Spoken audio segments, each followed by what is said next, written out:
இந்த விசேஷ கண்களை வச்சு உங்கள் குடும்பத்தை நீங்கள் எப்படி கட்ட முடியும் அப்படின்னு இருக்கிற நேரத்தில் சுருக்கமாக உங்களோடு கூட சில காரியங்களை பகிர்ந்து கொள்ள விரும்புகிறேன். என்னோடு கூட நீதிமொழிகளின் புத்தகம் 31ஆம் அதிகாரத்துக்கு வேதத்தை திருப்பிக்கோங்க. நீதிமொழிகள் 31 வசனம் 27.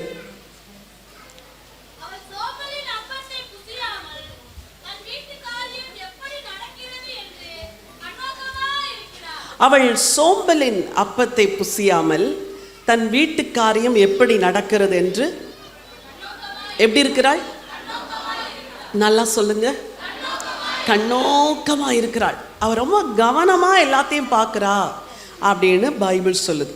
ஸோ இந்த நீதிமொழிகள் 31ஆம் அதிகாரம் ஒரு புத்தியுள்ள அல்லது குணசாலியான ஒரு ஸ்திரீ தன் வாழ்வை, தன் குடும்பத்தை, தன் வீட்டை எப்படி கவனிக்கிறா அப்படின்னு சொல்லியிருக்குது.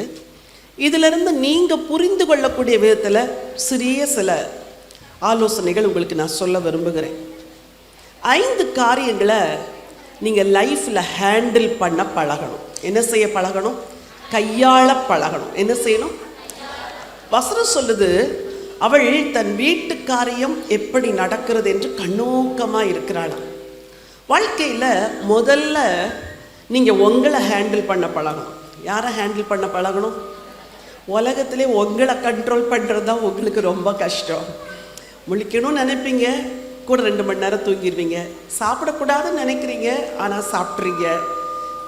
ஜெபம் பண்ணணும்னு நினைக்கிறோம், ஜெபம் பண்ண முடியல. ஸோ நமக்கே நம்ம ஒரு பிரச்சனையாக இருக்கும் பல நேரம். ஸோ ஒவ்வொரு ஆவிக்குரிய பெண்ணும் ஒரு டிசிப்ளின்டு லைஃபுக்குள்ளே வரணும். என்ன லைஃபு? ஒழுங்கான ஒரு வாழ்க்கை. எப்போவும் எந்திரிக்கலாம், எப்போவும் படுக்கலாம், எப்போவும் சாப்பிடலாம், எப்போவும் தூங்கலாம். இந்த பேட்டர்னே இருக்கக்கூடாது. இப்போ தான் எழும்பணும், இப்போ தான் படுக்கணுங்கிறத ஒரு ரெகுலர் லைஃப் வச்சுக்கணும். ஆனால் சில வேளைகளில் அந்த ரெகுலர் லைஃப்பில் சில மாற்றங்கள் வந்தால் பரவாயில்ல, அட்ஜஸ்ட் பண்ணிக்கணும். ஸோ முதல்ல நீங்கள் உங்களை ஹேண்டில் பண்ண தெரியணும், உங்களை மேனேஜ் பண்ண தெரியணும். அதில் நீங்கள் முக்கியமாக உங்கள் ஆவிக்குரிய வாழ்க்கையை நீங்கள் கவனிக்க பழகணும். சரியா? முதல்ல நீங்கள் சரிப்படுத்த வேண்டியது உங்கள் ஸ்பிரிச்சுவல் லைஃப். காலையில் எழும்பினவுடன் ஒவ்வொரு பெண்ணும் கிச்சனில் போய் காஃபி போட்டு குடிக்க வேண்டும் என்பது அப்படி இருக்கக்கூடாது. ஒருவேளை காஃபி குடித்தா தான் ஜெபம் வரும்னா குடிச்சிட்டு ஜெபம் பண்ணுங்க.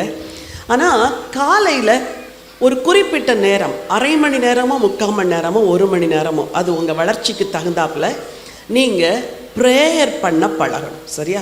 பண்ணுறோம் சிஸ்டர் அப்படின்னு சொல்கிறீங்க. கொரோனா நாட்களில் எல்லாமே தலைகீழாக மாறி போச்சு. அது தெரியுமா உங்களுக்கு? ராத்திரி படுக்கிறது 2 மணி, காலையில் எழும்புறது 9 மணி, இப்படியெல்லாம் சில வீட்டில் பேட்டர்னே மாறிடுச்சு. இப்போ தான் சீரமைப்பு பணிகள்லாம் நடந்துட்டு இருக்குது இல்லை? அதில் முக்கியமாக சீரமைக்க வேண்டியது உங்கள் ப்ரேயர் லைஃப். ஸோ எல்லாரும் தூங்கினாலும், எல்லாரும் வீட்டில் வேறு மாதிரி இருந்தாலும், ஒரு ஆவிக்குரிய பெண் முதல்ல சீக்கிரமாக எழும்பி 5 மணிக்கு எழும்புறீங்கன்னா 5:30 வரைக்கும் உங்கள் ஜெப நேரம்னா கட்டாயம் அந்த 5:30 வரைக்கும் ஜெபிக்க பழகணும். இதை ப்ராக்டிஸ் பண்ணணும், எவ்ரிடே ப்ராக்டிஸ் பண்ணணும். சரியா? ஒரு அறுவை சிகிச்சை நடந்து முடித்த உடனே டாக்டர்ஸ் சொல்கிறாங்க, முதல்ல தண்ணி குடிங்க, அப்புறம் ஜூஸ் குடிங்க, அப்புறம் கொஞ்சம் கூழ் மாதிரி ஆகாரம் சாப்பிடுங்க, அப்புறம் பருப்பு சாதம் சாப்பிடுங்க, அப்புறம் தயிர் சாதம் சாப்பிடுங்க, அப்புறம் நார்மல் ஃபுட்டு சாப்பிடுங்கன்னு சொல்கிறாங்க. ஏன்? அந்த கொஞ்சம் கொஞ்சமாக பழகும் பொழுது தான் அது உடலுக்கு என்ன செய்யும்? ஏற்புடையதாக இருக்கும். சரியா? ஸோ நீங்கள் உங்கள் ப்ரேயர் லைஃப்பை ஃபஸ்ட்டு சரி பண்ணணும். அதில் முக்கியமாக காலையில் முதல்ல எழும்பின உடனே நீங்களே ஃபிக்ஸ் பண்ணி ஒரு prayer time and Bible reading, இது 2ஐயும் வச்சுக்கணும். அதே போல் இரவு அல்லது மாலை ஸ்டூடெண்ட்ஸாக இருக்கிறவங்க சாயங்காலம் ஸ்கூலுக்கு காலேஜுக்கு போயிட்டு வந்த பிறகு கண்டதையும் செய்யாமல் ஒரு நல்ல ஸ்நாக்ஸு, டீ எதாவது சாப்பிட்டுட்டு போய் உட்காந்து கொஞ்ச நேரம் பைபிள் வாசிட்டு ஜெபம் பண்ணிவிட்டு தென் நீங்கள் படிக்க ஆரம்பிக்கணும். சரி, இந்த வசனத்தில், இந்த அதிகாரத்தில் 13ஆம் வசனம் சொல்லுகிறது, ஆட்டு மயிரையும் சணலையும் தேடி தன் கைகளினால் உற்சாகத்தோடு என்ன செய்கிறாள்? வேலை செய்கிறாள். இன்னைக்கு நிறைய பேருக்கு நீங்கள் நினைக்கிறத ஏன் செய்ய முடியல தெரியுமா? ஸ்லோவாக வேலை செய்கிறீங்க. சில பெண்கள் ஒரு சாதம், ஒரு சாம்பார், ஒரு கூட்டை ஒரே மணி நேரத்தில் செஞ்சுருவாங்க. ஆனால் அதே வேலையை சில பெண்கள் காலையில் 10லேருந்து 1 மணி வரைக்கும் செய்வாங்க. தெரியுமா உங்களுக்கு? அப்போது அந்த பெண்ணும் அதே தான் சமைக்கிறா, நீங்களும் அதே தான் செய்கிறீங்க. அவள் 1 மணி நேரத்தில் செஞ்சு முடிச்சுட்டு மீதி நேரத்தை பயனுள்ளதாக செலவழிக்கிறா. நம்ம என்ன சொல்கிறோம், ஒரு நாளெல்லாம் அடுப்பங்கரையில் வேலை சரியாக இருக்குதுன்னு. என்னம்மா செஞ்சேன்னா, காலையில் இட்லி வச்சேன், சட்னி வச்சேன், மத்தியானம் சாம்பார் செஞ்சேன், உருளைக்கிழங்கு பொரியல் செஞ்சேன், துணி துவைச்சேன், பாத்திரம் விளக்குனேன், வீட்டை பெருக்கினேன், ராத்திரி சமைச்சேன். ஏம்மா இதுக்கா உனக்கு ஒரு நாளெல்லாம் ஆகுது அப்படின்னா ரீசன் இங்கே. அவள் தன் கைகளினால் எப்படி வேலை செய்கிறாள்? உற்சாகத்தோடு வேலை செய்கிறாள். நான் சில பெண்களெல்லாம் பார்த்துருக்கிறேன், பம்பரமாக சுற்றுற மாதிரி கட்ட கட்ட கடன்னு எல்லா வேலையும் செஞ்சுட்டு அப்புறம் நல்லா ரெஸ்ட் எடுப்பாங்க, நல்லா ஜோம் பண்ணுவாங்க, எக்ஸ்ட்ரா பிஸ்னஸ் பண்ணுவாங்க. ஆச்சரியமாக இருக்கும். ஸோ இன்றைக்கி நீங்கள் ஒரு தீர்மானம் பண்ணுறீங்க, இனிமேல் நான் எப்படி இருக்க போகிறேன், கொஞ்சம் என் ஸ்பீடை இன்க்ரீஸ் பண்ண போகிறேன். என்ன ஃபஸ்ட் கியர்லலாம் போயிட்டு இருந்த காலம் போதும், இனிமேல் அட்லீஸ்ட் தேர்ட் கியர்லையாவது என்ன செய்யணும், வண்டியை ஓட்ட பழகணும். இன்னும் கொஞ்சம் வேகமாக நீங்கள் வேலை செஞ்சாதான் நேரங்களை என்ன செய்ய முடியும், சேமிக்க முடியும். இவள் உற்சாகத்தோடு வேலை செய்கிறாள் அப்படின்னு சொல்லியிருக்குது. 17ஆம் வசனம் சொல்லுது, தன்னை பலத்தால் இடைக்கட்டி கொண்டு தன் கைகளை பலப்படுத்துகிறாள். வீட்டில் எல்லாரும் சிக்காயிட்டா நீங்கள் தான் போய் கவனிக்கணும். ஹஸ்பண்டுக்கு தலைவலினா நீங்கள் தான் கவனிக்கணும், பொண்ணுக்கு வைத்தவலினா நீங்கள் தான் கவனிக்கணும், பையனுக்கு சுளுக்கு பிடிச்சிருச்சுன்னா நீங்கள் போய் தைலம் போட்டு தேய்ச்சி விடணும். அப்படி தானே? உங்களுக்கு கால் வலினா யார் பாப்பா? அம்மா மாத்திரை போட்டுட்டு படுத்துக்குமா, ரெஸ்ட் எடுமா, சாயங்காலம் பார்க்குறேன்னு பையன் டாட்டா கட்டிகிட்டே போவான். பொண்ணு அம்மா காலேஜுக்கு நேரம் ஆகுதுமா, நல்லா சாப்பிட்டு படுமான்னு அவள் போயிட்டே இருப்பா. ஹஸ்பண்ட் அப்படி பார்ப்பார், பார்த்தா டாக்டர்கிட்ட போயிட்டு வா சாயங்காலம்ட்டு அவர் போயிடுவார். உங்களை கவனிக்க யாருமே இருக்க மாட்டாங்க. உண்மையா? எவ்வளோ அழகாக ஆமோதிக்கிறீங்க. ஆமாம், உண்மைதான். நான் சிக்காயிட்டா என்னை கவனிக்க யாரும் இல்லை. அப்போ தான் என்ன தோணும், எங்கள் அம்மா மட்டும் இருந்திருந்தா என்ன எவ்வளோ ஏந்திருப்பாங்க. அம்மாவை நினைக்கிற நேரமே நீங்கள் சிக்கார நேரமும் நீங்கள் மன கஷ்டப்படுற நேரமும். ஆனால் இனிமே அப்படி இருக்கக்கூடாது. அவள் தன்னை பலத்தால் இடை கட்டி கொண்டு, பரவாயில்ல என்ன முட்டு வலி தானே, பரவாயில்ல என்ன கழுத்து வலி தானே. ஆனால் அதே நேரம் உங்களுக்கு ஒரு சின்ன பலவீனம் வரும் பொழுதே, உங்கள் சிக்னஸ் சின்னதாக இருக்கும் பொழுதே உடனே போய் டாக்டரை பார்த்துடணும். சரியா? ஒரு ஸ்திரீகளுக்குள்ள வழிபாடு ஒருவேளை நார்மலாக வர்ற டேஸை விட எக்ஸ்ட்ராவாக வருது, ஒரு 40 வயசுக்கு மேலே கொஞ்சம் அதிகமாக இருக்குது அப்படின்னா அதை கேர்லெஸ்ஸாக விட்டுறக்கூடாது. நான் விசுவாசத்தோடு இருக்கிறேன் சிஸ்டர், ஆண்டவர் சுகப்படுத்துவார், எல்லாம் சரிதான். ஆனால் கூட நீங்கள் ஒரு மருத்துவரை போய் பார்த்து உங்களுக்கு என்ன பலவீனம் இருக்குதுன்னு கண்டிப்பாக உங்களை என்ன செய்யணும், கவனிச்சுக்கணும். நான் எல்லா இடத்துலையுமே பெண்களுக்கு சொல்கிற மாதிரி உங்களுக்கு சொல்கிறேன், 40 இயர்ஸ்க்கு மேலே வருஷத்துக்கு ஒரு தடவை உங்கள் சரீரத்தை நீங்கள் ஒரு பரிசோதனை பண்ணணும். சரியா? மார்பக புற்றுநோய், கர்ப்பப்பை புற்றுநோய், குடலில் புற்றுநோய், இது போன்ற பல பிரச்சனைகள், தைராய்டு, சுகர், பிபி, இதெல்லாம் 40 இயர்ஸ்க்கு மேலே வருகிறதுக்கு வாய்ப்புகள் இருக்குது. ஏன்னா நம்ம கண்ட்ரியுடைய ஃபுட் பேட்டர்ன் அப்படி. சரியா?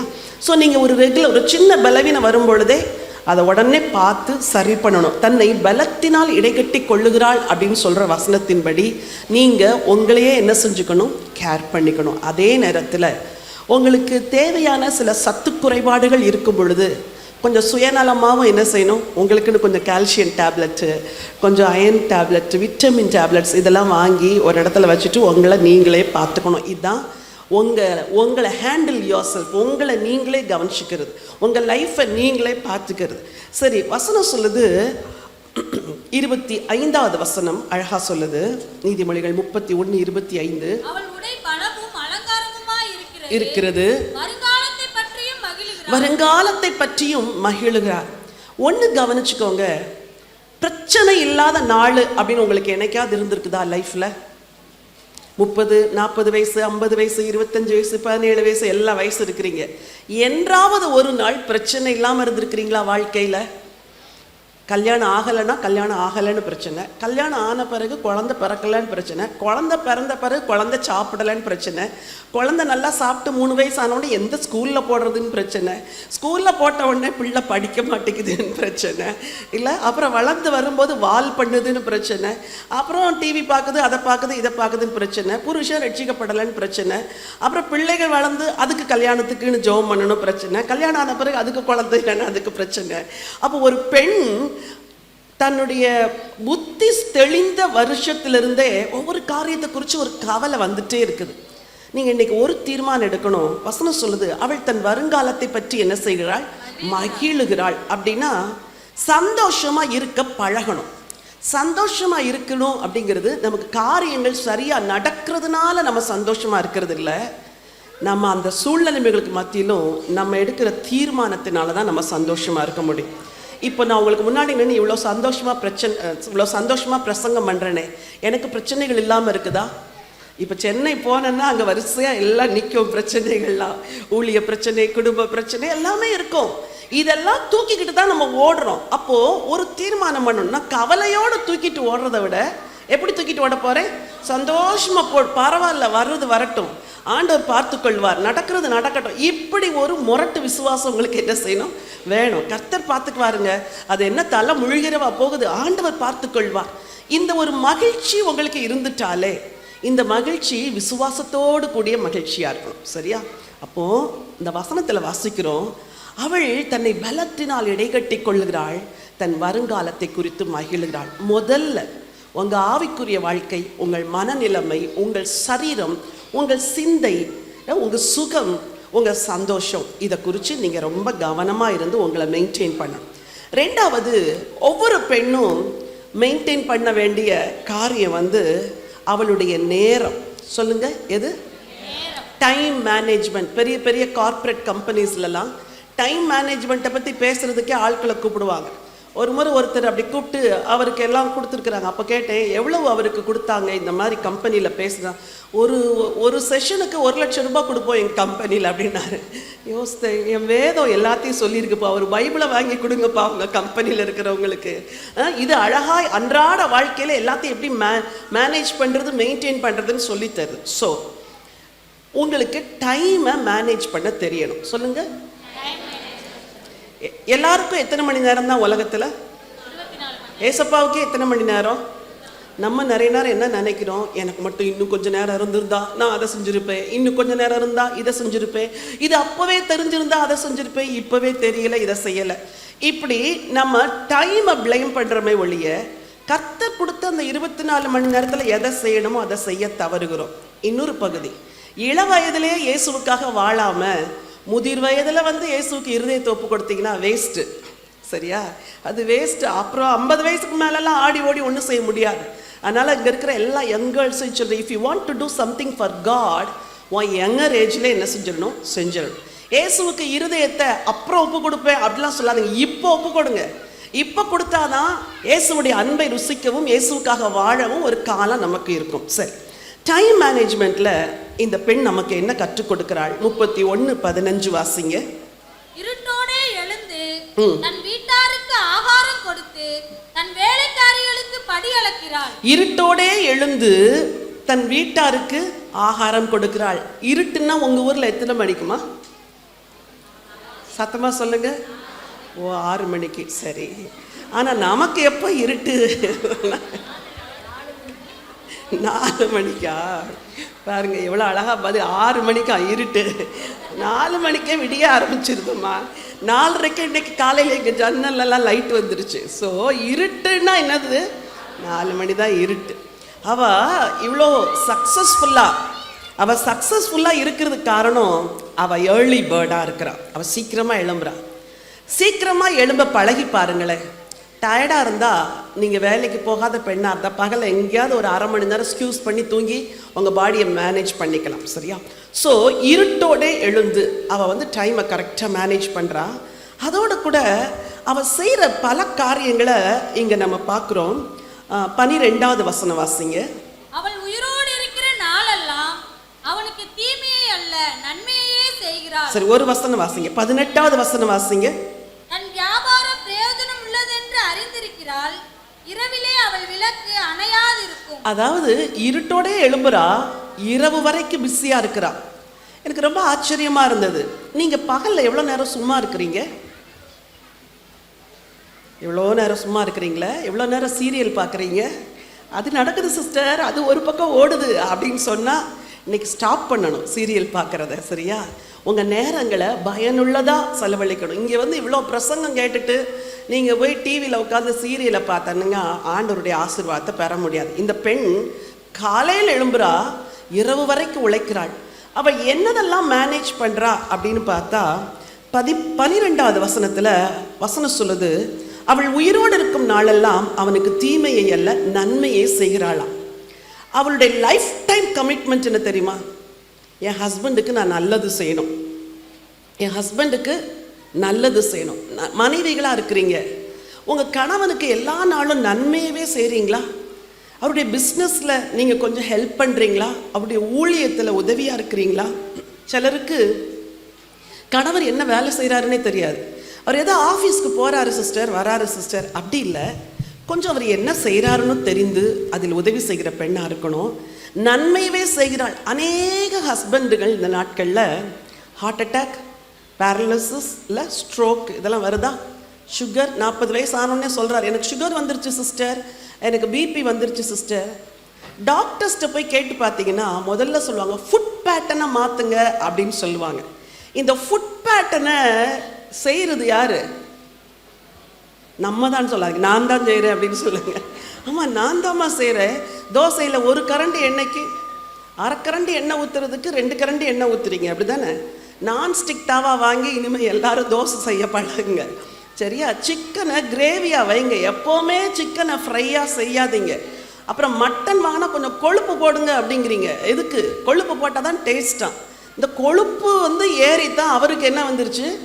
இருதயத்தில் பிரச்சனை. பாருங்க, அவள் உயிரோடு இருக்கும் நாளெல்லாம் அவனுக்கு என்ன செய்கிறாள்? தீமை கிடையாது, நன்மை. ஸோ சமைக்கும் போது இங்கே இருக்கிற அத்தனை பெண்களையும் சொல்கிறேன், பி கேர்ஃபுல். நீங்கள் கொஞ்சம் காசு கொடுத்து கூட கொஞ்சம் கொலஸ்ட்ரால் கம்மியாக இருக்கிற ஆயிலை வாங்கி வீட்டில் அளந்து ஊற்றுங்க எண்ணெயை, சரியா?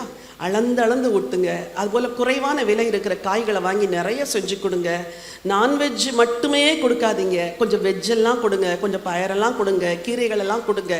உங்கள் கணவருக்கு நீங்கள் நன்மை செஞ்சீங்கன்னா ஹார்ட் அட்டாக் வராமலும் தடுக்க முடியும், ஸ்ட்ரோக் வராமலும் தடுக்க முடியும், டயபெட்டிஸ் வராமலும் தடுக்க முடியும், பிபி வராமலும் தடுக்க முடியும். உப்பை கொஞ்சம் குறைவா போடுங்க, திட்டினா கூட வாங்கிக்கோங்க. பரவாயில்லையா, 40 வயசாச்சு, உப்பை குறைச்சி சாப்பிடுங்க, அப்படித்தான் டாக்டர் சொன்னாங்க. என் மேலே வேணால் பழி போடுங்க, இந்த அம்மா ஒரு அம்மா அரை உப்பு போட்டு தான் சமைக்கணும்னு சொன்னாங்க அப்படின்னு சொல்லுங்கள். இதெல்லாம் செய்கிறதுனால நீங்கள் அவருக்கு என்ன செய்கிறீங்க? நன்மை செய்கிறீங்க சரீரத்துக்கு. அதே போல் ஒரு பெண்ணுடைய கடமை ஒவ்வொரு நாளும் தன் புருஷனுக்காய், தன் பிள்ளைகளுக்காய் ஜெபிக்க வேண்டியது உங்களுடைய கடமை. அவருடைய வேலைகள், அவருடைய ஸ்ட்ரெஸ்ஸு, அவருடைய அழுத்தங்கள் இதெல்லாம் மாற்றுங்க ஆண்டவரே அப்படின்னு நீங்கள் ஜெபிக்கணும். சரி, 13வது வசனம் சொல்லுது, ஆட்டு மயிரையும் சணலையும் தேடி அவள் ஒரு பிஸ்னஸ் பண்ணுறாளாம். என்ன பிஸ்னஸ்? ஆட்டு மயிர் சணல் தேடி. She is a business woman. பெண்களாக இருக்கிற நிறைய பேர் நீங்கள் ஒரு சின்ன தொழில் செய்யலாம். நாங்கள் எங்கள் ஊரில் என்னம்மா தொழில் செய்கிறது, அவர் வேலைக்கு போகிறாரு, நான் வீட்டில் உட்காந்துருக்கிறேன், கடன் அடையலை அப்படின்னா சில காரியங்களை கண்டுபிடிங்க. சமீபத்தில் கோவிட் டைமில் ஒரு அருமையான குடும்பம், அவங்க ஒரு நல்ல பிஸ்னஸ் வச்சுருந்தாங்க. பிஸ்னஸ் எல்லாம் க்ளோஸ்டு, பிள்ளைங்களை காப்பாற்றணும். என்ன பண்ணன்னு தெரியல. எங்கள் ஊரில் ஹோல்சேல் மார்க்கெட் இருக்குது. அந்த மார்க்கெட்டில் போய் ஃப்ரூட்ஸ் அண்ட் வெஜிடபிள்ஸ் வாங்கிட்டு வண்டியில் வச்சு தள்ளி வியாபாரம் பண்ணாங்க. அவங்க வண்டியில் வச்சு தள்ளி வியாபாரம் பண்ணக்கூடிய குடும்பமே கிடையாது. ஆனால் அந்த சிஸ்டர் அந்த பிஸ்னஸை பண்ணி இந்த கோவிட் முடிகிற வரைக்கும் குடும்பத்தை காப்பாற்றி நடத்தினாங்க. ஹல்லேலூயா. திருடுறதை தவிர மற்ற எந்த தொழிலும் கேவலமான தொழிலே கிடையாது.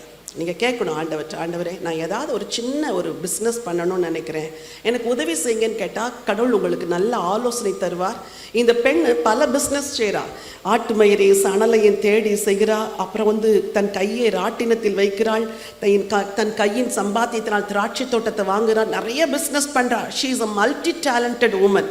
அவளுக்கு ரொம்ப தாளந்து இருக்குது. நீங்கள் அப்படிலாம் தாளந்து இல்லைன்னா கூட கணவருடைய வருமானத்தை இறுக்கி பிடிச்சி குடும்பத்தை நடத்துறதுக்கு தெரிஞ்சாலே அது ஒரு பெரிய ஆசீர்வாதம். சரி, இவ எவ்வளோ டைம் மேனேஜ்மெண்ட் பண்ணாது இருந்தால் அவள் இவ்வளோ பிஸ்னஸ் பண்ணியிருப்பா. ஊழியம் செய்கிற ஸ்திரீகளே உங்களுக்கு சொல்கிறேன், உங்கள் டைமை சேவ் பண்ணுங்கள். அன்னெசரியான காரியங்களில் டைமை வீணாக்காதீங்க. அந்த டைமை சேவ் பண்ணி பயனுள்ள காரியத்தை செய்கிறதுக்கு நீங்கள் உங்கள் டைமை யூஸ் பண்ணிங்கன்னா அது மிகுந்த ஆசீர்வாதமாக இருக்கும். சரி, இவளுடைய டைமு இருட்டோடு எழும்புகிறதுலேருந்து இரவில் விளக்கு அணையாது இருக்கும்படி அவள் டைமை மேனேஜ் பண்ணுறா. ஆண்டவற்றை கேளுங்க, நேரத்தை சரியாய் நாட்களை எண்ணத்தக்க அறிவை எனக்கு என்ன செய்யுங்க தாருங்க. 40 வயசு ஆயிடுச்சா? ஒரு சிலருக்கு கை தூக்குங்க பார்க்கலாம். இன்னும் எவ்வளோ இருக்குது? இன்னொரு 40 வயசு தான் இருக்குது. பாதி ஆயுள் முடிஞ்சிருச்சு. மீதி ஆயுள்லையாவது ஆண்டவருக்கு ஏதாவது செய்யணும் இல்லையா? ஸோ நேரத்தை சேவ் பண்ணுங்க, பயனுள்ளதாக மாற்றுங்க. 3வது, இவ தன் ஃபேமிலியை சரியாக மேனேஜ் பண்ணா. எதை மேனேஜ் பண்ணா? நீங்கள் மேனேஜ் பண்ண வேண்டிய மிக முக்கியமான ஒன்று எது தெரியுமா? பாராளுமன்றத்தில் போய் நீங்கள் சட்டத்தில் ஏற்ற வேண்டிய அவசியம் இல்லை. உங்கள் பாராளுமன்றம் எது தெரியுமா? உங்கள் வீடு தான். உங்கள் ராஜாங்கம் வந்து உங்கள் வீடு. இந்த வீட்டில் நீங்கள் தான் ராணி, சரியா? அப்போது உங்கள் வீட்டை சரியாக நடத்துறதுக்குரிய ஒரு ஞானத்தை ஆண்டவற்றை கேட்டு வாங்கணும். 29வது வசனம் சொல்லுது, அவளுடைய புருஷன் தேசத்து மூப்பர்களோட உட்கார்ந்திருக்கையில், 23, அவளுடைய புருஷன் தேசத்து மூப்பர்களுடைய நியாயஸ்தலங்கள் உட்கார்ந்திருக்கையில் பெயர் பெற்றவனாய் இருக்கிறான். அதன் பொருள் என்ன? ஒரு கணவனுடைய வெற்றிக்கு பின்னாடி ஒரு மனைவி இருக்கிறா என்பது மிக மிக முக்கியம். என்னுடைய கணவர் அவர் ஒரு பிஸியாக மினிஸ்ட்ரி பண்ணுறவங்க, அவங்களுடைய ஊழிய காரியங்களில் நான் சப்போர்ட்டிவாக இருக்கிறேன். அவர்கள் அலுவலகத்தில் இல்லாத நாட்களில் நான் போய் ஆஃபீஸை பார்த்துக்கிறேன், ஸ்டாஃப்ஸை பார்த்துக்கிறேன், மீடியாவை பார்த்துக்கிறேன், டிவியை பார்த்துக்கிறேன். அப்போது நான் யோசிக்கிறேன், ஒவ்வொரு புருஷனுக்கு பின்னாகவும் ஒரு மனைவி சப்போர்ட்டிவாக இருக்கணும். அதே போல் யங் கேர்ள்ஸ், உங்களுக்கு சொல்கிறேன், உங்கள் ஃபாதருக்கும் மதருக்கும் நீங்கள் சப்போர்ட்டிவாக இருக்கணும், சரியா? அம்மா கிச்சனில் ஒரு நாளெல்லாம் வேலை செய்யும்போது நீ கட்டில் படுத்துக்கிட்டு மொபைல் ஃபோனை நோண்டிகிட்டு இருக்கக்கூடாது. Go to kitchen, learn cooking. உட்காந்து அம்மாட்ட, அம்மா ஒவ்வொன்றும் சொல்லித்தாங்கம்மா, சிக்கன் வைக்கிறது எப்படி, மட்டன் வைக்கிறது எப்படி சொல்லித்தாங்கன்னு கேட்கணும், படிக்கணும். நீ கல்யாணம் ஆகி போகிறதுக்கு முன்னாடியே அவ்வளோ சமையலையும் படிச்சுட்டு தான் போகணும். ஏன் சொல்கிறேன் தெரியுமா? சாம்பார் வைக்க தெரியலன்னு ஒரு பையன் ஒரு பொண்ணை டிவோர்ஸ் பண்ணான். இது எப்படி இருக்குது? சாம்பார் வைக்க தெரியல, இவன் எதுக்கு எனக்கு சொல்லுங்க அப்படின்னு. இது உண்மையாக நடந்தது, அதில் ஆரம்பிச்சது, கடைசியில் விவாகரத்திலே முடிஞ்சிருச்சு. அதனால் நீ போகிற வீட்டில் உன்னை எதுலேயுமே குறை சொல்ல இடம் கொடுக்காதபடி நல்லா துணி துவைக்க படிச்சுக்கோ, வீட்டை சுத்தமாக வைக்க படிச்சுக்கோ, நல்லா சமைக்க படிச்சுக்கோ, ஒழுங்காக டீ போட படிச்சுக்கோம்மா, டீயும் காஃபியும் சரியாக போட படிச்சுக்கோ. இந்த மாதிரி சில காரியங்களெல்லாம் நீ படிச்சுட்டு உன்னை எதுலேயுமே குறை சொல்லாத அளவுக்கு நீ புகுந்த வீட்டுக்கு போகணும். அதுதான் ஆண்டவருடைய சித்தம்.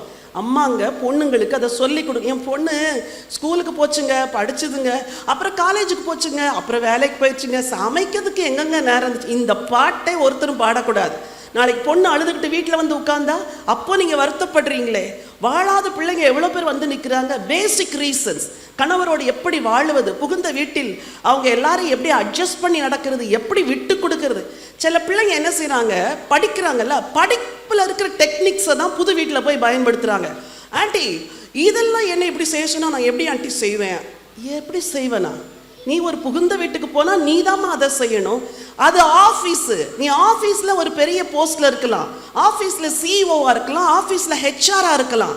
ஆனால் நீ ஒரு வீட்டுக்கு போகும்போது அந்த வீட்டில் நீ அந்த வீட்டின் மகள் போல் எல்லா வேலையும் செய்யணும் அப்படிங்கிறத போகிறதுக்கு முன்னாடியே நீங்கள் எல்லாம் சொல்லி கொடுக்கணும்.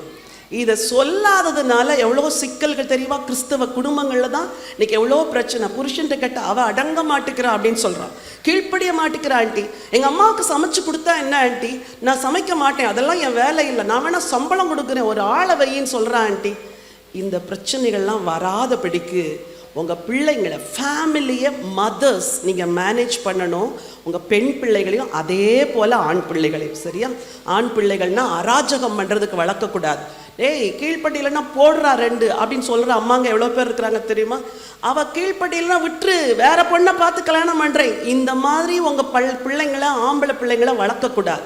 பரவாயில்லப்பா, கொஞ்சம் அட்ஜஸ்ட் பண்ணுப்பா, ஜெபம் பண்ணுப்பா, விட்டு கொடுப்பா, இந்த மாதிரி தான் சொல்லி நம்ம பிள்ளைங்களை என்ன செய்யணும், வளர்க்கணும். உங்களை விட்டு உங்கள் பிள்ளைங்க இன்னொரு வீட்டுக்கு ஆணோ பெண்ணோ போகும் பொழுது குணசாலியான மகனாக மகளாக போக நீங்கள் கற்றுக் கொடுக்க வேண்டும். சரி, 21ஆம் வசனம் சொல்லுது, தன் வீட்டார் அனைவருக்கும் இரட்டைப்புறை உடுப்பு இருக்கிற பதிதால் தன் வீட்டார் நிமித்தம் குளிருக்கு என்ன செய்ய மாட்டாள், பயப்பட மாட்டாள். வீட்டில் உள்ள எல்லாருக்கும் என்ன வேணும்னு அவளுக்கு தெரியும். பாத்ரூமில் போய் உட்காந்துட்டு ஷாம்பு காலி ஆயிட்டுன்னு உள்ளேருந்து ஒருத்தர் கத்துற மாதிரி வைக்கக்கூடாது, சரியா?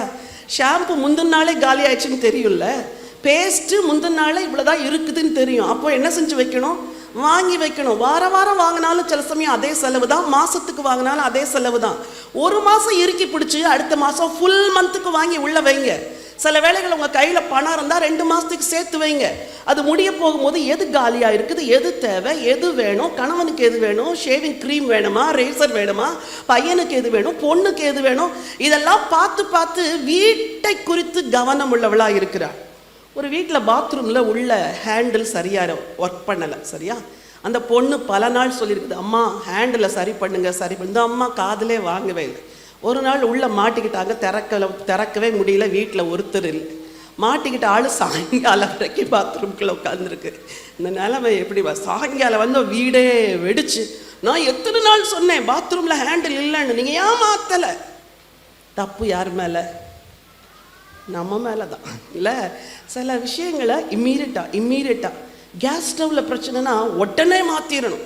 இதை போல் எலக்ட்ரிக்கல் இதில் ப்ராப்ளம்னா இம்மீடியட்டாக கூப்பிட்டு உடனே சரி பண்ணுங்க. வசனம் சொல்லுது, தன் வீட்டார் அனைவருக்கும் இரட்டைப்புறை உடுப்பு இருக்குதான்னு கவனமாக இருக்கிறான்னா எல்லாருடைய நீடும் அவள் அறிஞ்சு வச்சிருக்கிறா அப்படின்னு அர்த்தம். சரி, ஃபேமிலி மேனேஜ்மெண்ட்டில் வசனம் சொல்லுது 26வது வசனம், தன் வாயை ஞான விளங்க திறக்கிறாள், தயையுள்ள போதகம் அவள் நாவின் மேல் இருக்கிறது. அதாவது ஒரு மதர், ஒரு பெண்ணுக்கு மெயின் மேனேஜ்மெண்ட் என்ன தெரியுமா? உங்கள் பிள்ளைங்க தான். உங்கள் பிள்ளைங்களை சரியாக வளர்க்க நீங்கள் கற்றுக்கணும். 8 வயசு வரைக்கும் உங்கள் பிள்ளைங்க இன்னசென்ட்டாக இருப்பாங்க. எப்படி இருப்பாங்க? இன்னசென்ட்டாக, அதாவது விதைக்கப்படாத ஒரு வயல் நிலம் போல் இருப்பாங்க. அப்போது அதில் எதை விதைச்சாலும் அது என்ன செய்யும்? வளர்ந்துடும். ஸோ 8 வயசுக்குள்ள ஒரு குழந்தைக்குள்ள ஜெபம், வேத வசனம், நல்ல பண்புகள், குணநலன்கள், பெரியோரை மதிக்கிற காரியம், இல்லை ஃபேமிலியை எப்படி நேசிக்கணும், தாத்தாவை எப்படி நேசிக்கணும், உறவினர்களை எப்படி, இதெல்லாம் உள்ள விதைச்சிக்கிட்டே இருக்கணும். இதில் ரொம்ப கவனமாக செய்யணும். நம்ம என்ன செய்கிறோம்? பிள்ளைங்களை கொஞ்சுறதுலையும் அதுங்களுக்கு சாப்பாடு கொடுக்கறதுலையும் உடுத்துறதுலையுமே நம்ம கவனம் இருக்குதே ஒழிய அந்த நல்ல நிலத்தில் விதைக்கணும் அப்படிங்கிற கவனம் இல்லை. சரி, அவள் தன் வாயை ஞானம் விளங்க என்ன செய்கிறாள்? அவள் தன் வாயை ஞான விளங்க திறக்கிறாள். 2வது, உங்கள் பிள்ளைங்களுடைய ஸ்டேஜ் 8 to 20, 8லேருந்து 20 வயசு வரைக்கும் அடுத்த ஸ்டேஜ். இந்த ஸ்டேஜில் நல்லா கவனிங்க, அன்பும் இருக்கணும், கண்டிப்பும் இருக்கணும். சரியா? அன்பு காட்டியே பிள்ளைங்களை கெடுத்துடக்கூடாது, கண்டிச்சே வெறுப்படைய வச்சிடக்கூடாது. சில குடும்பங்களில் தகப்பன்மார் ரொம்ப கண்டிப்பாக இருப்பாங்க. அந்த நேரத்தில் தாய்மார்கள் கொஞ்சம் ஆதரித்து அரவணைச்சு கொண்டு போகணும். கொஞ்சம் பாப்பாவை வெளியே வச்சுக்கிறீங்களா? 2வது, சுதந்திரமும் இருக்கணும், அதே நேரத்தில் கட்டுப்பாடும் இருக்கணும். என்ன கவனிங்க, கட்டுப்பாடும் இருக்கணும், கட்டுப்பாடாகவே இருந்துடக்கூடாது. அங்கே போகாத, இங்கே போகாத, அதை செய்யாத, இதை அதெல்லாம் இருக்கக்கூடாது. கொஞ்சம் சுதந்திரமும் இருக்கணும், கடமையும் இருக்கணும், கொஞ்சம் கனிவு இருக்கணும். என்னெல்லாம் செய்யணும், பிள்ளைகளுக்கு சில டியூட்டிஸை போட்டு கொடுக்கணும். 3 பிள்ளைங்க இருக்கிறாங்கன்னா ஷிஃப்ட் போட்டு வேலை வாங்கணும் வீட்டில். இன்றைக்கி நீ வீடு பெருக்கணும், இன்றைக்கி நீ க்ளீன் பண்ணணும், இன்றைக்கி கபோர்டை நீ க்ளீன் பண்ணணும். இதெல்லாம் வீட்டில் எல்லாத்துக்கும் நீங்கள் வேலைகளை பகிர்ந்து கொடுக்கணும். எங்கள் அம்மா எங்களுக்கு அப்படி கொடுப்பாங்க. வீடு பெருக்கிறது ஒருத்தருடைய வேலை, வெசல்ஸ் க்ளீன் பண்ணுறது ஒருத்தருடைய வேலை. அந்த நாட்களில் தண்ணி வந்து சம்பில் வந்து விழும், தண்ணியை சம்பிலேருந்து எடுத்துக்கொண்டு உள்ளே ஊற்றணும், அது ஒருத்தருடைய வேலை. வீட்டை சுற்றி மரம் இருக்கும், ஸோ வாரத்தில் ஆல்டர்னேட் டேஸு மரங்களுக்கு தண்ணி ஊற்றணும், அது ஒருத்தருடைய வேலை. எல்லா வேலையும் எங்களுக்கு அலாட் பண்ணி கொடுத்ததுனால ஹவுஸ் ஹோல்டு ஒர்க்கு செய்கிறது எனக்கு கஷ்டமாகவே இல்லை. திருமணமாகி போனவுடன் முதல்ல அந்த வீட்டில் நான் முதல் நாளே நான் சமைக்க துவங்கினேன். ஏன் தெரியுமா? என்னை அப்படி வளர்த்தாங்க. ஹல்லேலூயா. படிப்பு, பட்டம், பதவி, வேலை, சம்பளம் இதெல்லாம் ஓரமாக வச்சுட்டு தான் உங்கள் பிள்ளைய புது வீட்டுக்கு நீங்கள் அனுப்பணும். அப்போது அந்த பிள்ளை அந்த குடும்பத்தில் வாழ்ந்திருப்பாள். ஸோ 8 to 20 ஒரு கிஃப்ட் கொடுக்கணும். நீ இவ்வளோ நல்லா செஞ்ச. அப்போது உங்கள் பிள்ளைங்க பொறுப்புகளை நிறைவேற்றும் பொழுது கொஞ்சம் ஒரு சின்ன அன்பளிப்பும் என்ன செய்ய பழகணும்? கொடுத்து பழகணும். அதே நேரத்தில் இந்த ஏஜில் உங்கள் பிள்ளைங்களை நம்பணும். சொல்லுங்கள், என்ன செய்யணும்? கொஞ்சம் சந்தேகப்படவும் செய்யணும். சரியா? நம்பணும். அது உண்மையான பிள்ளை தான், ஆனால் அடிக்கடி கதவை பூட்டிகிட்டு போய் உள்ளே உட்காந்துக்கிறாளே, எதுக்காக அப்படி உட்கார்றா? அப்புறம் மொபைல் ஃபோனை லாக் போட்டு வச்சுக்கிறாளே, அப்படி தானே? எவ்வளோ பேர் லாக் போட்டு வச்சுக்கிறீங்க. இஃப் யூ ஆர் டிரான்ஸ்பேரண்ட், நீ உன் மொபைலுக்கு லாக்கே போடக்கூடாது. உங்கள் மம்மி வந்து பார்க்கலாம், உங்கள் டேடி வந்து பார்க்கலாம். உன் வாழ்க்கை மகளே, மகனே, ஒரு திறந்த புஸ்தகம் போல் இருக்கணும். நீ லாக் போடுறனாலே அங்கே ஏதோ பிரச்சனைன்னு அர்த்தம். அப்படி தானே? பாஸ்வேர்டு போட்டு எல்லாம் மூடி வச்சுக்கிறாங்க. அதெல்லாம் வேண்டாம். மதர்ஸ் உங்களுக்கு சொல்கிறேன், பிள்ளைங்களை நம்புங்க, ரொம்ப சந்தேகப்படாதீங்க. ஆனால் அதே நேரத்தில் கொஞ்சம் வாட்ச் பண்ணி அவள் அப்படி செய்கிறா, இப்படி செய்கிறா, அங்கே போகிறாள், அங்கே போகிறாள், கொஞ்சம் வாட்ச் பண்ணி 1% கொஞ்சம் ஒரு சந்தேக கண்ணு வச்சு பிள்ளைங்களை என்ன செய்யணும்? கவனிக்கணும். இது 8 வயசுலேருந்து 20 வயசு வரைக்கும் உங்கள் பிள்ளைங்களை கவனிக்க வேண்டிய ஒரு காலகட்டம். நல்ல நண்பர்கள் இருக்கிறாங்களான்னு பார்க்கணும். அவன் ஃப்ரெண்ட்ஸ் யாருன்னு பார்க்க. ஃப்ரெண்டு கூட போகிறேன், ஃப்ரெண்டு கூட யாருடா அவன் ஃப்ரெண்டு, அவன் பேர் என்னடா, அவன் வீடு எங்கடா கேட்கணும். பையன்கிட்ட, மகள்கிட்ட கேட்கணும், யாருமா அவன் ஃப்ரெண்டு, அவன் எங்கப்பா இருக்கிறா, அவங்க அப்பா என்ன செய்கிறாங்க, அவங்க வீட்டுக்கு நீ ஏன் போகிற, அவங்க வீட்டில் யாரெல்லாம் இருக்கிறாங்க, அந்த வீட்டில் ஆம்பளை பிள்ளைங்க இருக்கிறாங்களா, இதெல்லாம் கேட்கணும். சும்மா வெகுளி மாதிரி பெண் பிள்ளைகளை வெளியிடத்துக்கு அனுப்பிச்சு வச்சுட்டு, வெகுளியை போல பெண் பிள்ளைகளை வெளியிடத்துக்கு அனுப்பிச்சு வச்சுட்டு நாளைக்கு பெண் பிள்ளை கெட்டு போயிட்டான்னு நீங்க வருத்தப்படக்கூடாது. ஸோ இந்த 8ல இருந்து 20 வயசுக்கு இதெல்லாம் அவ ஃப்ரெண்ட்ஸு. அதே போல உங்க பிள்ளைங்களை ஒரு நல்ல சபைக்கு கொண்டு போகணும். இப்போ நீங்க போற சபைக்கு போங்க. நான் வந்து ஆன்லைன்ல என் வார்த்தையை கேட்கிறேன். எத்தனையோ தேசங்களில் இருக்கிறவங்க இந்த வார்த்தையை கேட்பீங்க. உங்களுக்கு நான் சொல்றேன், நீங்க இருக்கிற இடத்துல தமிழ் பேசுகிற சபை இல்லைன்னா ஒரு நல்ல இங்கிலீஷ் காங்கிரிகேஷனுக்கு உங்கள் பிள்ளைங்களை கூட்டு போய் பக்தி விருத்திக்கு எதுவாக வளர்க்குறதுக்கு முயற்சி பண்ணணும். அப்போ நல்ல சர்ச்சு, நல்ல நண்பர்கள், அதே போல் நல்ல மென்டர்ஸ். சில வேளைகளில் நீங்கள் சொன்னால் கேட்க மாட்டாங்க, பாஸ்டர்மா சொன்னால் கேட்பாங்க பிள்ளைங்க. தெரியுமா உங்களுக்கு? நீங்கள் சொன்னால் கேட்க மாட்டாங்க, சர்ச்சில் யாரோ ஒரு எல்டர் சொன்னால் கேட்பாங்க. அப்படிப்பட்டவங்கள்ட்ட பிள்ளைங்களை கொஞ்சம் லிங்க் பண்ணி விடணும். சும்மா அவளோட கொஞ்சம் பேசுங்க, அவனோட கொஞ்சம் பேசுங்க. இதெல்லாம் ஒரு மதருடைய ரெஸ்பான்சிபிலிட்டி. அதே போல் உங்கள் பிள்ளைங்களை போடுறீங்க ஒரு நல்ல ஸ்கூலில் போடணும். இல்லை நம்ம தான் வந்து அரசாங்க பள்ளி, அரசாங்க மேல்நிலை பள்ளி, உயர்நிலை பள்ளி அதெல்லாம் படித்தோம். நான் அரசு மேல்நிலை பள்ளியில் தான் படித்தேன் 12th படிக்கிற வரைக்கும்.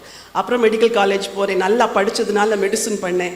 என் பிள்ளைங்களை நல்ல ஸ்கூலில் டாப் யூனிவர்சிட்டியில் போடுறதுக்கு ஆண்டவர் கிருபை செஞ்சுருக்கிறார். ஹல்லேலூயா. அப்போது மதர்ஸ்க்கு கஷ்டப்பட்டாலும் பரவாயில்ல, பிள்ளைய ஒரு நல்ல ஸ்கூலில் போடணும், கஷ்டப்பட்டாலும் பரவாயில்ல நல்ல காலேஜில் போடணும் அப்படிங்கிறது இந்த 8ல இருந்து 20 வயசுக்கு இருக்கணும். அதே நேரத்தில் நான் சொன்ன மாதிரி உங்கள் பிள்ளைங்களை எதிர்காலத்துக்கு ஆயத்தப்படுத்தணும். நேரம் போயிடுச்சு. சரி, 3வது நீங்கள் ஃபேமிலியை மேனேஜ் பண்ணணும் அப்படின்னு சொன்னேன். 4வது மணி மேனேஜ்மெண்ட் உங்களுக்கு வேணும். கணவருடைய சம்பளம் 20,000 ரூபாய் தான் அப்படின்னா அதுக்குள்ள குடும்பத்தை நடத்துறதுக்கு பழகணும். அது ஒரு கலை. இல்லை உங்களுக்கு சர்ப்ளஸாக வருமானம் இருந்தால் கூட லேவிஷாக ஸ்பெண்ட் பண்ணக்கூடாது. எவ்வளவோ பெண்கள் பணத்தை வீணா விரயமாக செலவழிக்கிறாங்க. ஒன்று சொல்லித்தரேன், நீங்கள் கஷ்டப்படுகிறவர்களாக இருந்தாலும் கர்த்தருக்கு கொடுக்கறதுல கவனம் உள்ளவர்களாக இருக்கணும். ஆண்டவருடைய ராஜ்யத்தை தாங்கிறதுல கவனம் உள்ளவர்களாக இருக்கணும். ஏழைகளுக்கு கொஞ்சம் உதவி செய்கிறதுல கவனம் உள்ளவர்களாக இருக்கணும். புரியுதா? உங்கள் பணத்தை சரியாக மேனேஜ் பண்ணக்கூடிய ஞானத்தை ஆண்டவற்றை கேளுங்க. இந்த பெண் 16 வசனம் 13 வசனம் இதெல்லாம் பார்த்தா பெரிய பிஸ்னஸ் பண்ணுறா. 14 வசனத்தில் அவள் என்ன செய்கிறாளாம்? 31:14 அவள் வியாபார கப்பல்களை போல் இருக்கிறாள், தூரத்திலிருந்து தன் ஆகாரத்தை கொண்டு வருகிறாள். ஏன் தூரத்திலிருந்து கொண்டு வரணும்? பக்கத்துல சூப்பர் மார்க்கெட் இருக்குதே, போய் வாங்கிடலாமே. தூரத்தில் போனால் 1 கிலோ தக்காளி 15 ரூபாய், பக்கத்தில் வாங்கினால் 35 ரூபாய். எங்க வாங்குவீங்க? நாங்கள் பக்கத்தில் தாங்க வாங்குவோம். எதுக்கு வீணா அவ்வளோ தூரம் போகிறது? இந்த பெண் ஞானம் உள்ளவள். ஷி நோஸ் ஹோல்சேல் மார்க்கெட் எங்கே, அங்கே போய் மொத்தமாக வாங்கிட்டு வந்துடுவோம் அப்படின்னு அவளுக்கு ஒரு அறிவு இருக்குது. அதில் அவள் ஒரு 1000 ரூபாய் சேவ் பண்ணுவாள், அதில் ஒரு 2000 ரூபாய் சேவ் பண்ணுவாள். தன் ஆகாரத்தை தூரத்திலிருந்து கொண்டு வருகிறாள். அவளுக்கு மணி மேனேஜ்மெண்ட் தெரியுது. அதோட கூட 20வது வசனம் சொல்லுது, தன் சிறுமையானவர்களுக்கு தன் கையை திறந்து ஏழைகளுக்கு தன் கரங்களை. சில பெண்கள் இருக்கிறாங்களே, ஒரு 5 ரூபாய் அடுத்தவங்களுக்கு கொடுக்க மாட்டாங்க. இன்னைக்கு நான் சொல்கிறேன், கொஞ்சம் ஏழைகளை பார்த்து அவங்களுக்கு என்ன தேவைன்னு சொல்லி அறிந்து நீங்கள் கொடுக்க பழக வேண்டும். அன்றைக்கி ஒரு நாள் வீதியில் காரில் அப்படி ஒரு ஓரமாக இருந்தேன். ஒரு வயசான அம்மா நடந்து போயிட்டு இருந்தாங்க. அவங்க என்கிட்ட கை நீட்டிலாம் காசு கேட்கவே இல்லை. என் உள்ளத்தில் அவங்க மேலே பரிதாபமாக இருந்துச்சு. அவங்களுக்கு காசு எடுத்து என் மகனிடத்தில் கொடுக்க சொன்னேன். இப்போ அவன் கேட்டான், அம்மா அவங்க கேட்கவே இல்லையா, அவங்களுக்கு ஏன் கொடுக்குறீங்க? அவங்க கேட்கலப்பா, ஆனால் அவங்க ட்ரெஸ்ஸை பார்த்தியா, அவங்க எவ்வளோ குனிஞ்சு ஒடுங்கி நடந்து போகிறாங்கல்ல. நீ கூட இந்த மாதிரி யாரெல்லாம் வாழ்க்கையில் நொறுக்கப்பட்டிருக்கிறாங்களோ அவங்களுக்கு உதவி செய்யணும் அப்படின்னு ஒரு பாடத்தை அவனுக்கும் கற்றுக் கொடுத்தேன். நீங்கள் செய்கிற ஒவ்வொரு காரியங்களும் உங்கள் பிள்ளைங்களுக்கு ஒரு லெசனாக இருக்கணும். சரியா? எங்கள் அம்மா நிறைய பேருக்கு ஹெல்ப் பண்ணுவாங்க. ஒரு சின்ன உதாரணத்தை சொல்கிறேன். என்னுடைய மகன் அமெரிக்க ஐக்கிய தேசத்திலே படித்து கொண்டிருக்கிறான். அவன் முதல்ல ஒரு ஹாஸ்டல்லேருந்து படித்தான். அப்போ எப்படி இருக்கிறேன்னு கேட்டால் நல்லா இருக்கிறேன்னு சொல்லுவான். ஆனால் அவன் டெய்லி சாப்பிட்டதெல்லாம் அங்கே கிடைக்கிற ஏதோ ஒரு ப்ரெட்டு ஒரு சிக்கன், இவ்வளோதான். வேறு எதுவுமே அவன் எக்ஸ்ட்ராவாக சாப்பிடவே இல்லை. அப்போது ஆனால் என்கிட்ட சொல்லுவான், நான் நல்லா சாப்பிட்றேம்மான்னு. கொஞ்ச நாள் கழித்து ஒரு சேஞ்சுக்காக வேறு ஒரு இடத்தில் அவன் மாற்றப்பட்டான். ஒரு குடும்பத்தோடு அவன் தங்கி இருக்கிறான். அந்த வீட்டில் அவனை ரொம்ப நல்லா போஷிக்கிறாங்க. அவன் சொன்னான், எவ்வளோ பேருக்கு நீங்கள் வீட்டில் வச்சு சாப்பாடு கொடுப்பீங்க. அப்போல்லாம் நான் யோசிப்பேன், நம்ம மம்மி ஏன் இப்படி எல்லாருக்கும் இப்படி செய்கிறாங்கன்னு யோசிப்பேம்மா. ஆனால் இன்றைக்கி நான் சொல்கிறேன், நீங்கள் அவங்களுக்கெல்லாம் செஞ்சீங்கல்ல, இப்போ எனக்கு இன்னொருத்தர் செய்கிறாங்கம்மா அப்படின்னு சொன்னான். ஹல்லேலூயா. அந்த வாலிப வயதில் அவன் உள்ளத்தில் அந்த வெளிச்சத்தை ஆண்டவர் கொடுத்ததுக்காக நன்றி. நான் திரும்ப சொன்னேன், மகனே, இன்றைக்கு உனக்கு செய்கிறார்கள், நாளைக்கு நீ இன்னொருவருக்கு செய்ய வேண்டும் என்று சொல்லி. இன்னைக்கு நம்ம லைஃபு நம்ம பிள்ளைங்களுக்கு லெசனாக இருக்கணும். சும்மா ஸ்டிஞ்சியாக இருக்கக்கூடாது, எல்லாத்தையும் இறுக்கி பிடிச்சி சிக்கனம் பார்த்து அப்படியே இருக்கணும். ஆனால் அதே நேரத்தில் ஏழைகளுக்கு உதவுகிறதற்கும் நீங்கள் மறக்கக்கூடாது. Money management. கடைசியில் நீங்கள் ஒரு ராஜ்யத்தின் பிள்ளைகளாகவும் வாழணும். 30வது வசனத்தை வாசிக்க விரும்புகிறேன். சௌந்தரியம் வஞ்சனை உள்ளது, அழகும் வீண், கர்த்தருக்கு பயப்படுகிற ஸ்திரீயே புகழப்படுவாள். அவள் கைகளின் பலனை அவளுக்கு கொடுங்கள், அவளுடைய செய்கைகள் வாசல்களில் அவளை புகழக் கடவர். குடும்பத்துக்காகவே வாழ்ந்து தனக்காகவே வாழ்ந்து உங்கள் வாழ்க்கையை முடிச்சிடாதபடி நீங்கள் ஆண்டவருக்காக வாழ பழகணும். கர்த்தருக்கு பயந்து ஆலயத்துக்கு ஒழுங்காக வரணும். கர்த்தருக்கு பயந்து உங்கள் உபவாச ஜெபங்களில் கலந்து கொள்ள வேண்டும். உங்கள் வீடு ஒரு நல்ல வசதியான வீடாக இருந்தால் உங்கள் வீட்டில் வாரத்துக்கு ஒரு கூடுகையை நடத்தணும். உங்கள் பாஸ்டர்மாட்ட சொல்லணும், எங்கள் வீட்டில் ஒரு கேர்சல் பண்ணுங்க அப்படின்னு சொல்லணும். இல்லையா, உங்களை சுற்றி இருக்கிற ஒரு 4 ஆண்டவரை அறியாத பெண்களை அழைத்து உங்கள் வீட்டை ஒரு ஜெப வீடாக மாற்றணும். அதே போல் சபையில் நடக்கிற ஊழியத்தில் நீங்கள் பங்கு பெறணும், உபவாச ஜெபத்தில் வரணும், ஆண்டவருக்காய் பிரயாசப்படணும். இன்னைக்கு ஒரு தீர்மானம் எடுத்தீங்கல்ல, இந்த வருஷத்தில் ஒரு ஆத்மாவை ஆதாயம் பண்ணுவேன், எப்படியாவது அந்த ஆத்மாவை ஆதாயம் பண்ணி என்ன ஆசீர்வாதம் வந்தாலும் கர்த்தருக்கு பயந்து வாழ்ந்தா ஒரு நாள் பரலோகத்தில் நீங்கள் புகழப்படுவீர்கள். ஹல்லேலூயா, ஹல்லேலூயா. தன் வீட்டு காரியம் எப்படி இருக்கிறது என்று கண்ணோக்கமாக இருந்து தன் வீட்டை தேவபக்தி உள்ள வீடாய் மாற்றி, தன் கணவனை ஆசீர்வாத கணவனாய் மாற்றி, தன் முழு குடும்பத்தையும் உயர்ந்த நிலைமைக்கு கொண்டு வந்த இந்த பெண்ணை போல கர்த்தர் உங்களுக்கு ஞானத்தை கொடுத்து, கிருபையை கொடுத்து, தேவபக்தியை கொடுத்து உங்களையும் உங்கள் சந்ததியும் ஆசீர்வதிப்பாராக என்று சொல்லி மனமாற வாழ்த்துகிறேன். இருக்கிற இடங்களில் முழங்கால் படிட்டு கண்களை மூடி கர்த்தரை நோக்கி பார்க்கலாமா? ஹல்லேலூயா, ஸ்தோத்திரம் அப்பா, ஹல்லேலூயா, உமக்கு ஸ்தோத்திரம். வாயை திறந்து சொல்லுங்க, ஆண்டவரே, குணசாலியான ஸ்திரீயாக என்னை மாற்றுங்க ஆண்டவரே. என்னை நானே கவனித்து கொள்வதற்கு வேண்டிய கிருபை எனக்கு தாங்க. என்னை நானே பலத்தால் இடைக்கட்ட எனக்கு உதவி செய்யுங்க ஆண்டவரே. பலவீனங்களை கண்டு, வியாதியை கண்டு, எதிர்ப்புகளை கண்டு, போராட்டங்களை கண்டு நான் சோர்ந்து விடாதபடி ஆண்டவரே, என்னை நானே பலப்படுத்தி கொண்டு என் பிள்ளைகளுக்கு, என் குடும்பத்துக்கு நீண்ட நாள் ஆசீர்வாதமாக இருக்க கர்த்தர் எனக்கு உதவி செய்யுங்கப்பா. ஹல்லேலூயா. வாயை திறந்து சொல்லுங்க, என் நேரத்தை சரியாய் ஆளுகை செய்ய எனக்கு உதவி செய்யுங்கப்பா. எனக்கு டைம் மேனேஜ்மெண்ட்டுக்கு ஞானத்தை கொடுங்கப்பா. நேரத்தை மிச்சப்படுத்தி தேவனுக்காக பயன்படுத்த கர்த்தர் உதவி செய்ய வேண்டும் என்று சொல்லி ஜெபிக்கிறையா. ஹல்லேலூயா, ஹல்லேலூயா. ஃபேமிலியை மேனேஜ் பண்ணி எனக்கு உதவி செய்யுங்க. யங் கேர்ள்ஸ் இப்பொழுதுனே ஜெபம் பண்ணுங்க. ஆண்டவரே, நான் இப்போ இருக்கிற என் பெற்றோருடைய குடும்பத்தில் நான் என்ன செய்யணுமோ அதெல்லாம் சரியா செய்ய, என் குடும்பத்தை கவனிக்க எனக்கு உதவி செய்யுங்கப்பா. ஹல்லேலூயா. திருமணமான சகோதரிகளை கணவனை கவனிக்கவும், பிள்ளைகளை கவனிக்கவும், வீட்டாரை கவனிக்கவும், உங்களுடைய குடும்பத்தோடு இணைக்கப்பட்ட குடும்பங்களை கவனிக்கவும், உங்க இன்லாஸை கவனிக்கிறதுக்கும் உங்களுக்கு கிருபை ஆண்டவர் தரணும். ஹல்லேலூயா.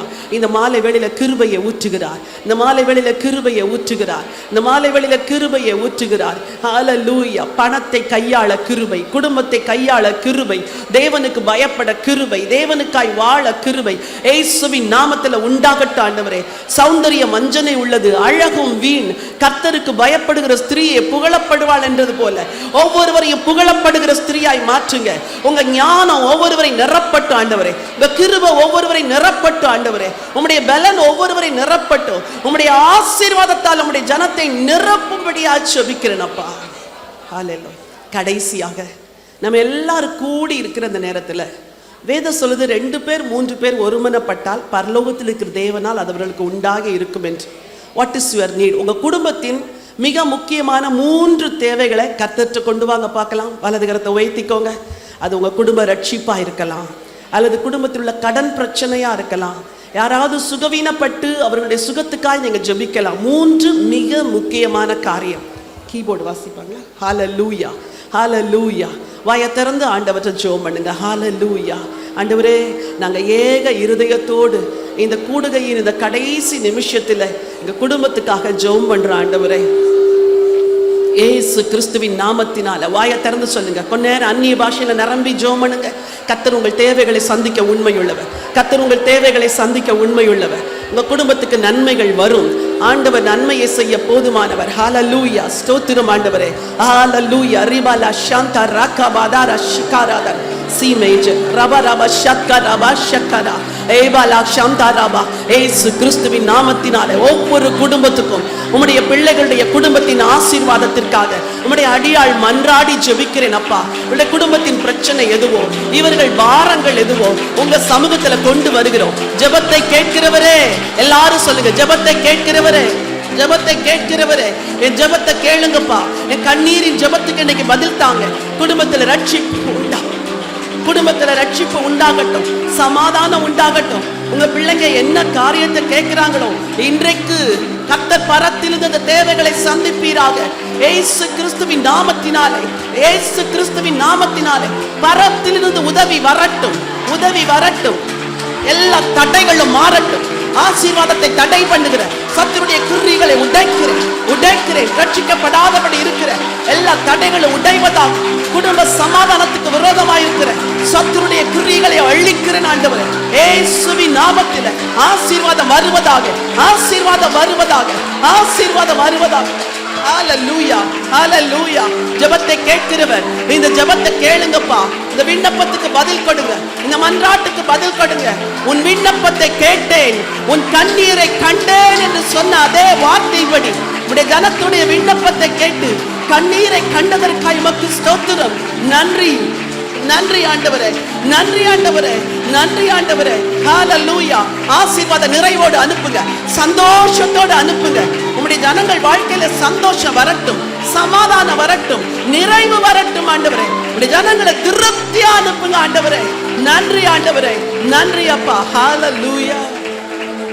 Minor C minor, minor C minor. ஹalleluya. Thank you Jesus.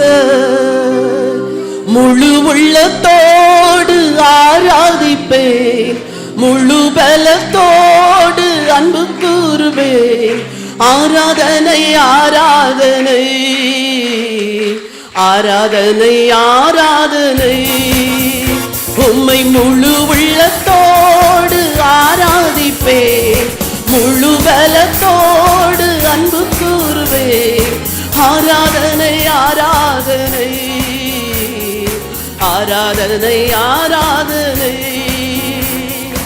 El Roi El Roi, என்னை கண்டீரே நன்றி ஐயா.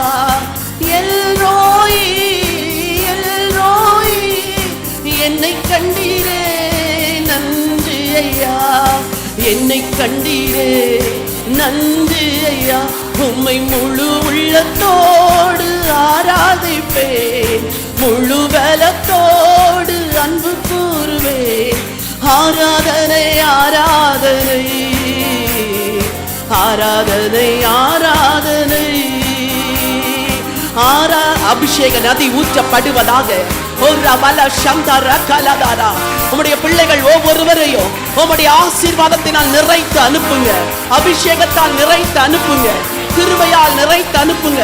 பிள்ளைகளை ஆசீர்வதிங்க, பிள்ளைகள் ரட்சிக்கப்படட்டும், பிள்ளைகள் நல்ல படிக்கட்டும் ஆண்டவரே, உயர்ந்த நிலைமைக்கு வரட்டும். பிள்ளைகளின் திருமண காரியங்கள் வாய்ப்பதாக, பிள்ளைகளின் வேலைகள் கிடைப்பதாக, கணவன்மார் ரட்சிக்கப்படுவார்களாக, நல்ல வேலை வரட்டும், ஆசீர்வாதம் உண்டாகட்டும். ஆசீர்வதிக்கிறேன். உம்முடைய ஜனத்தை ஆசீர்வதித்து அனுப்புங்க, ஆசீர்வாத நிறைவோடு அனுப்புங்கப்பா. ஏராகதரவ சந்தரவ ஒரியாகரதலஷே நிவலவ சந்தரகல சந்தரவ நிகல சந்தரியாரவரஷே. நன்றி அப்பா, நன்றி ராஜா. தகப்பனே, உம்முடைய ஜனத்தை நீர் ஆசீர்வதித்து அனுப்பினதற்காய் உமக்கு நன்றி. சமாதானத்தோட போ, உன் வேண்டுதல் கேட்கப்பட்டது என்று சொன்னதற்காக உமக்கு நன்றி ஆண்டவரே. Thank you Jesus, thank you Jesus. விசேஷமாய் அருமையான பாஸ்டர் தீமோத்தி அவருடைய மகனுக்கு 7ஆம் தேதி திருமணம் ஒழுங்காக இருக்கிறது. இந்த அன்பு மகன் ஆண்டவரை நேசிக்கிறவன். அந்த அன்பு மகனுடைய திருமண காரியத்தை கர்த்தர் பொறுப்பெடுக்கவும், அது மகிமையாய் நடக்கவும் வலது கரத்தை உயர்த்தி ஆண்டவருக்கு ஜெபம் பண்ணலாமா? ஏசு கிறிஸ்துவின் நாமத்தினால் 7ஆம் தேதி நடக்கவிருக்கிற பிரைசனுடைய திருமணம் மகிமையாய் நடக்க வேண்டும் என்று நாங்கள் எல்லாரும் ஜெபம் பண்றோம். ஆண்டவரே, கர்த்தருடைய பிரசன்னம் இருக்கட்டும். இந்த பிள்ளைகள் எழும்பி தேவனுக்காய் பெரிய காரியங்களை செய்யும்படி இவர்களை குடும்ப வாழ்வில் இணைப்பீராக. அப்பா, அந்த திருமண நாள் ஆசீர்வாதமா இருக்கட்டும். அதே போல இங்கு வந்திருக்கிற தாய்மார் யாராவது தன் பிள்ளைகளுக்கு வாழ்க்கை துணை அமைய வேண்டும் என்று கண்ணீரோடு ஜெபிப்பார்கள் என்றால், இந்த வருஷத்தில் அந்த பிள்ளையின் வாழ்வு கட்டப்படுவதாக. இந்த வருஷத்தில் பிள்ளைகளுடைய வாழ்க்கை கட்டுவீராக. கர்ப்பத்தின் கனிக்காக வேண்டுகிறவர்களுக்கு இந்த வருஷத்திலே கொடுப்பீராக ராஜா. ஆசீர்வாத நிறைவை தந்ததற்காய் நன்றி. வாலிப பெண் பிள்ளைகள் எல்லாரையும் ஆசீர்வதித்து அனுப்புகிறேன். உமக்காய் வைராக்கியமாய் வாழட்டும். மேடையில் அமர்ந்திருக்கிற எல்லா போதகருடைய துணைவிமாருக்காய் நான் ஜெபம் பண்ணுகிறேன். இவ்வளோ கஷ்டப்பட்டு ஊழியத்தை செய்கிறார்கள் அப்பா, அவர்களை நீர் ஆசீர்வதியும். நல்ல சுகத்தை தாங்க, பலத்தை தாங்க. கணவருக்கும் அவர்களுக்கும் இடையில நல்ல அண்டர்ஸ்டாண்டிங்கை கொடுங்க. சொந்த இடம் இல்லாதவர்களுக்கு சொந்த இடத்தை கொடுங்க. அதிகமான ஆத்துமாக்களை கொடுங்க. உண்மையுள்ள சபை மூப்பர்களையும் ஜெபிக்கிற ஜெப வீரர்களையும் கர்த்தர் சபையிலே தரும்படியாய் ஜெபிக்கிற ஐயா, அவர்கள் இன்றைக்கு வந்தது நல்லது என்று சொல்லி மகிழ்ச்சியோடு கடந்து செல்ல உதவி செய்யுங்க. தாழ்த்தி உம்முடைய கரத்தில் ஒப்பு கொடுக்கிறோம். ஏசு ராஜாவின் நாமத்தில் ஜெபிக்கிற நல்ல பிதாவே, ஆமென். தகப்பனே, நேரலையிலே பார்த்து கொண்டிருக்கிற மக்களுக்காய் விசேஷமாய் ஜெபிக்கிறேன். ஆன்லைன்ல எங்கிருந்து பார்த்தாலும், எந்த தேசத்திலிருந்து பார்த்தாலும், அவர்களும் தங்கள் குடும்பத்தை நிர்வாகிக்கத்தக்க பலனையும் கிருபையும் அவர்களுக்கு தர வேண்டும் என்று சொல்லி ஜெபிக்கிறேன். நேரலையில் பார்த்து கொண்டிருக்கிற ஒவ்வொரு குடும்பத்தையும் கர்த்தர் ஆசீர்வதிப்பீராக, நன்மைகளினால் நிரப்புவீராக. ஏசு ராஜாவின் நாமத்தில் பிதாவே. கரங்களை தட்டி ஆண்டவரை மகிமைப்படுத்தலாமா? Thank you very much. God bless you and be with you. கர்த்தர் உங்களோடு இருப்பார்.